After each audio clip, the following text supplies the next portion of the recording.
The Reform Party says they're the only ones who care about the country. They claim they're fighting for you, but as many of us know, that's not the whole story. Today, we're breaking down their biggest false claims, one by one.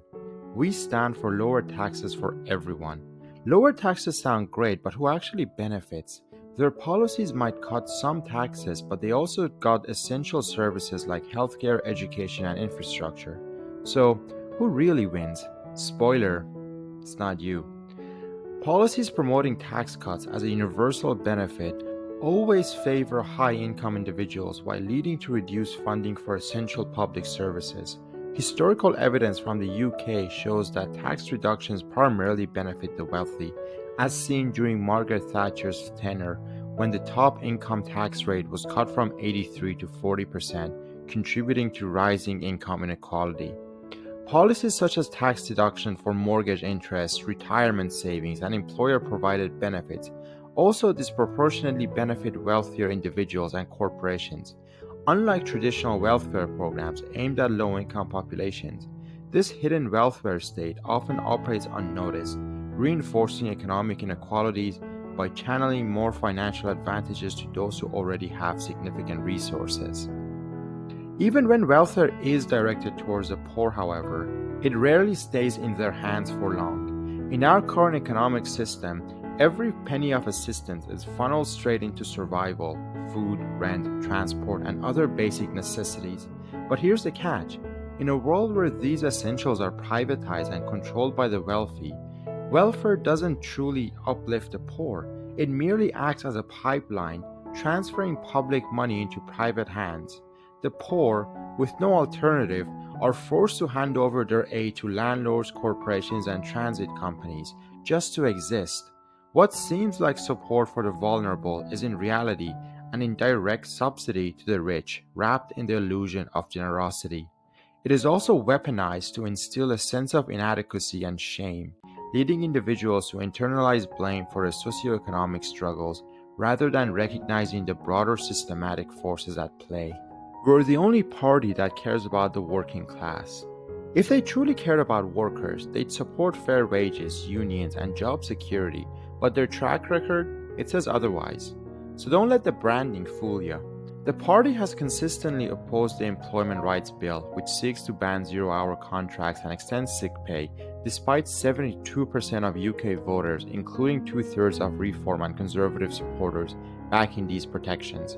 Additionally, Nigel Farage has publicly criticized proposed legislation aimed at protecting workers from harassment, arguing that it could restrict free speech in casual social settings, basically defending sexual harassment as a freedom of speech issue, an assertion refuted by trade unions and labor representatives who emphasize the bill's focus on workplace safety. While Reform UK promotes tax reductions such as raising the income tax threshold to £20,000, their platform lacks concrete commitment to improving job security or enhancing workplace conditions. Those exempt from taxation would ultimately lose more due to the absence of social programs than they would have contributed through taxes anyways. So as mentioned, rather than prioritizing genuine worker protections, the party's policies favor deregulation and reduced labor protections, undermining their claims for advocating for the working class. It's like if someone said they love you but keep forgetting your birthday, and also stole your wallet. We are tough on crime. Being tough on crime doesn't mean locking people up for minor offenses while ignoring corporate fraudsters. Tough on crime shouldn't mean tough on poor people, but the Reform Party seems to think otherwise. A 2021 article analyzing 116 studies found that custodial sentences fail to prevent reoffending and can even increase it. Additionally, studies show that mass incarceration has no significant impact on violent crimes and may contribute to higher crime rates in communities where imprisonment is heavily concentrated. The negative consequences of mass incarceration extend beyond individuals, destabilizing communities by weakening social networks that help prevent crime. Imprisonment disrupts lives, making reintegration more difficult and increasing the likelihood of reoffending. Historically, employment rates among ex-offenders have been low. As of March 2023, only 17% of ex-prisoners secured employment within a year of release. Alternative approaches have demonstrated greater success in reducing crime.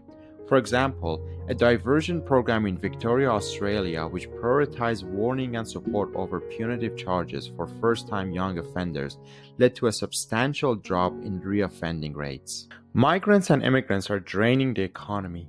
Blaming immigrants for economic problems is like blaming the cashier when your bank account is empty. Immigrants pay billions in taxes, start businesses, and fill essential jobs. Without them, who's going to fix your roof, serve your coffee, or, oh yeah, keep the NHS running? If anything, they're subsidizing you, not the other way around. Not to mention, they're probably here because one of the Western governments has bombed Kudu or invaded theirs. Here's what they won't tell you. Several studies have shown that immigrants pay more into the system that they take out. They work in industries that desperately need labor. They start businesses and they contribute more in taxes than they use in public services. So why does the Reform Party keep pushing this myth? Because fear is a powerful tool for their political agenda, and it's easier to blame the scary immigrants than the corporations causing the actual issues in this country. Contrary to what the media also says, crime rates among immigrant communities are consistently lower than those of native-born citizens. In terms of labor market impact, post-pandemic data reveals that migrants, especially from countries like Nigeria and India, have taken on more jobs in the UK than British nationals, demonstrating their vital role in the workforce. The construction industry, in particular, heavily depends on foreign labor, with some London sites comprising up to 90% overseas worker, addressing crucial labor shortages. As mentioned, claims linking immigrants to rising crime rates are unfounded as well. A Reuters fact check found no evidence supporting the assertion that asylum seekers make up 14.3% of serious crime suspects in Britain. Similarly, the Migration Advisory Committee reported that migrants from outside the European Economic Area accounted for just 4.7% of criminal convictions or cautions between 2012 and 2016, a figure proportional to their share of the population. These findings clearly refute the Reform Party's narrative, demonstrating that immigrants contribute significantly to the economy while posing no disproportionate threat to public safety. And in fact, this contribution is essential for this society's survival. We are the only party fighting for free speech.